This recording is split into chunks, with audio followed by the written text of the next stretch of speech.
and another year worth celebrating in Largo as we build a community of choice in Tampa Bay. So let's take a little road trip to see what we've been able to accomplish. First stop, Southwest Largo, where a road that was completely reconstructed in 2019 is paving the way for a smoother 2020. The city had a vision to take this project and focus on one of our strategic goals, and that is to create a network of community streets to connect our neighborhoods to points of destination and interest such as schools, city facilities, employment centers, and parks. So the goal of a project like this is to create a community street where the community doesn't have to use a vehicle. This project will provide bike lanes and continuous sidewalks where the community can decide to walk or bicycle if they want to. Right in the middle of Largo, let's stop at the Largo Police Department, where this past year, Largo continued its commitment to public health and safety by adding new officers to their very popular problem-oriented policing unit. So the problem-oriented policing unit, or POP, is a proactive unit.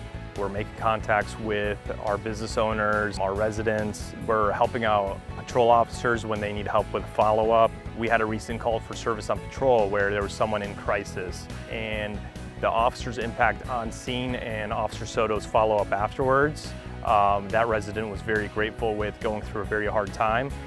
Speaking of public health and safety, Largo's Community Standards team is sprucing up the community by working with residents to maintain properties and neighborhoods. Helping you find your way through Largo Central Park, we now have new illuminated wayfinding signs on Central Park Drive. And we also have made some big improvements on 2nd Street Southwest and to the sidewalks behind Bayhead Action Park. And Largo is taking steps towards sustaining our future by replacing standard vehicles with hybrids and plans to add more electric vehicles in the near future. 2 years ago, we bought the electric Leaf. We also bought 2 hybrids. This year, we're buying 4 more hybrid SUVs similar to this that you see here. What this does for the community, it reduces our carbon footprint. It reduces the amount of fossil fuels that we're burning, and also identified that that Largo is committed to sustainability and is trying to be a leader in that field. Largo is investing in technology to enhance our service to the community and improve how you interact with City Hall. Our IT department is making available a geographic information system. I mean, literally, these folks are putting Largo on the map. Now let's venture out to East Largo, where about $35 million was invested last year into our wastewater reclamation facility. Efficient wastewater systems are instrumental in decreasing sewer backups, protecting our environment, and keeping Largo going with the flow.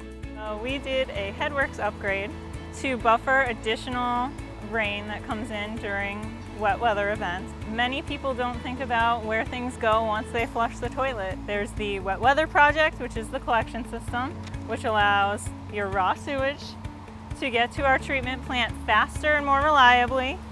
Step 2 is really the headworks project, where we can screen it, we can hold it in our storage tank and flow evenly into our treatment process.